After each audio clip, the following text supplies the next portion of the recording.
Hello sir, तो आज हम पढ़ेंगे फजान रूल। लेकिन उससे पहले ये हम पढ़ लेते हैं कि किसी भी कंपाउंड में कैसे हम मतलब कैसे निकालेंगे कि आयनिक कितना परसेंट है, कोवलेंट पर कितना परसेंट है। क्योंकि हम जानते हैं कि कोई भी कंपाउंड पूरी तरह आयनिक नहीं होता है, पूरी तरह कोवलेंट नहीं होता है। तो यही हम निकालेंगे इस क्लास में।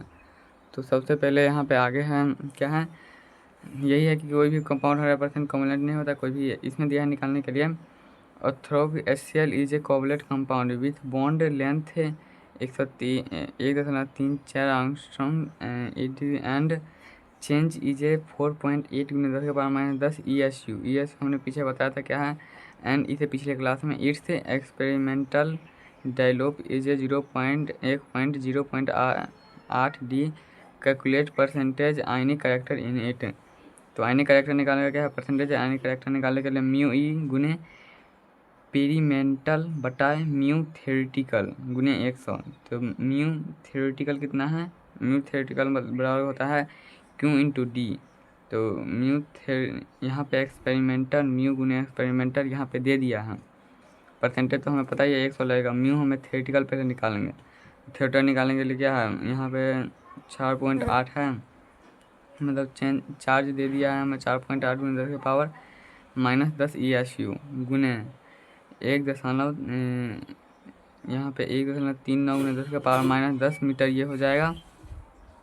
1 गुने यहाँ पे 1 × 3 9 × 10⁻−10 मीटर हो जाएगा। तो म्यू थ्योरेटिकल बराबर क्या होगा, 4.8 गुने 1.39 ×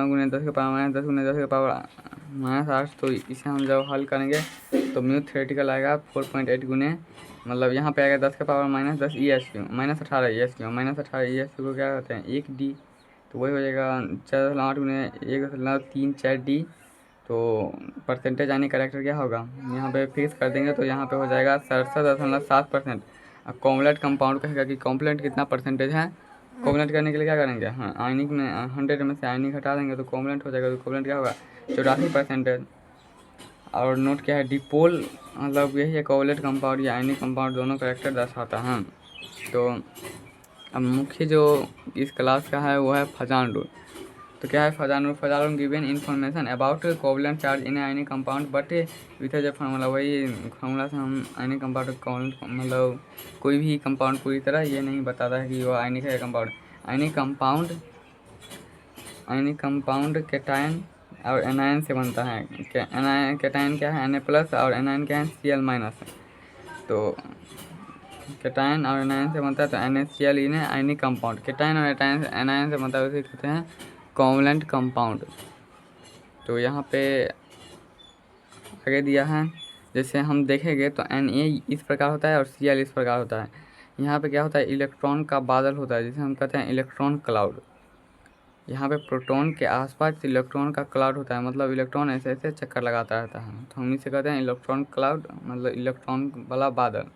अब यहाँ पे सोडियम जो होता है ना, उसमें से ये तो है मतलब ये तो है आयनिक कंपाउंड, लेकिन कोवलेंट कंपाउंड कैसे है ये इसमें बताया गया है कि यहाँ पे जब यहाँ पे क्लाउड होता है ना इलेक्ट्रॉन का, तो वो क्या करता है, सोडियम धीरे धीरे खींचता है अपने मतलब सोडियम धीरे धीरे क्लोरीन का बादल, मतलब इलेक्ट्रॉन का बादल धीरे धीरे खींचता है। तो उसे क्या कहते हैं, पोलराइजेशन।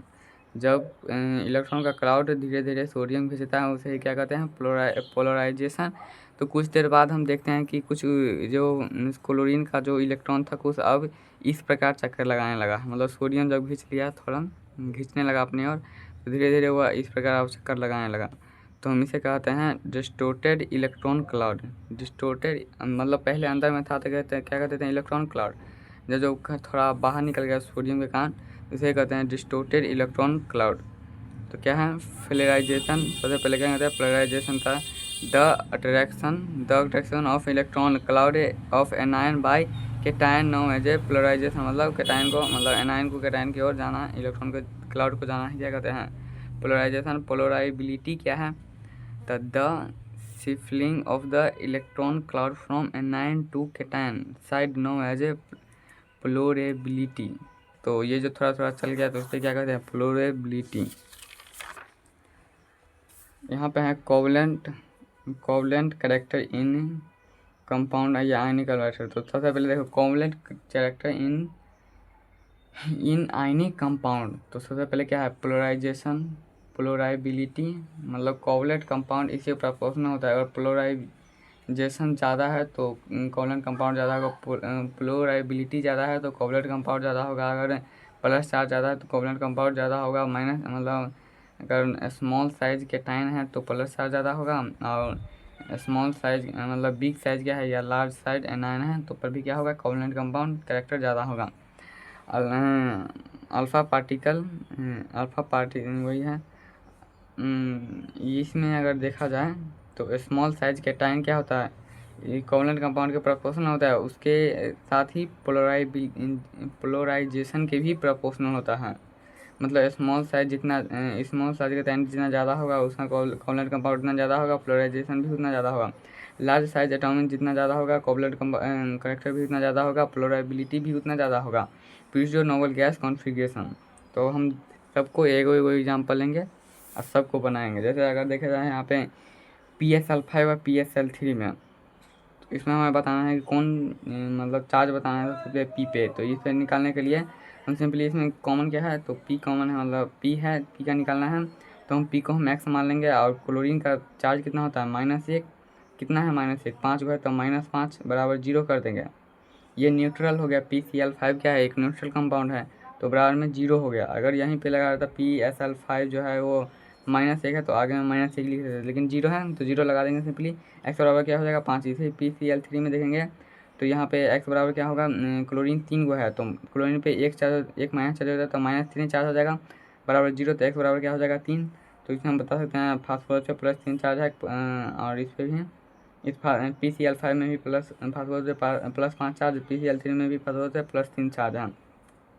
तो कोवलेंट कंपाउंड किसका ज़्यादा होगा, हमने यहाँ पे बताया था प्लस चार्ज बढ़ेगा तो कोवलेंट कंपाउंड भी बढ़ेगा। तो यहाँ पे प्लस चार्ज ज़्यादा है, यहाँ पे कम है, इसलिए यहाँ पे हो जाएगा PCl5 PCl3 तो सबसे ज़्यादा हो जाएगा PCl5। इसमें अगर SF2 SF4 और SF6 में देखेंगे तो इसमें आएगा x का मान +2। इसी प्रकार अगर हम निकालेंगे SF4 में आएगा +4, SF6 में आएगा +6। तो सबसे पहले क्या ना होगा SF6 SF4 SF2।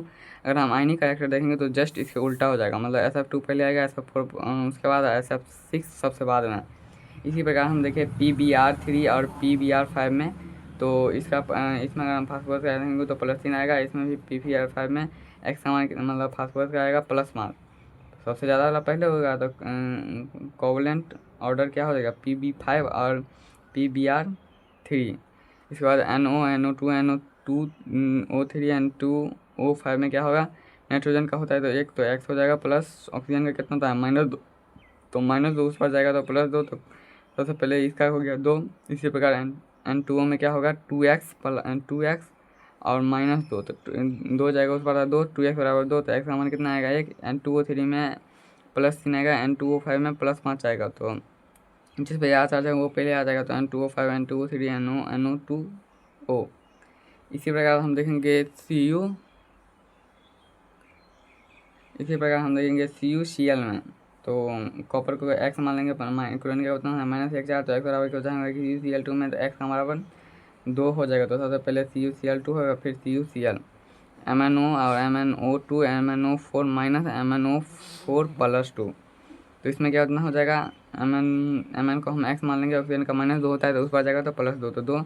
इस प्रकार 2 है तो -2 गुना 2 -4 उस पर जैसे बराबर के साइड जाएगा तो +4 हो जाएगा। MnO4 में यहाँ पे -4 है तो उसको कैसे निकालेंगे, Mn को मान लेंगे x प्लस ऑक्सीजन का 4 को और ऑक्सीजन पर चार्ज कितना -2 तो -4 दूना 8। यहाँ पे देखोगे तो इस सब पे क्या है माइनस है तो ये 0 नहीं होगा, यहाँ पे -1 हो जाएगा तो x का मान 7 आएगा, इसमें x का मान इसी प्रकार 6 आ जाएगा। सबसे ज़्यादा कौन होगा, जो सबसे ज़्यादा चार्ज वाला होगा। तो पहले 7 वाला, फिर 6 4 2। और हम पढ़ेंगे इससे आगे नेक्स्ट क्लास में कि कोवलेंट कैरेक्टर, कोवलेंट मतलब अगले क्लास में हम इससे आगे पढ़ेंगे।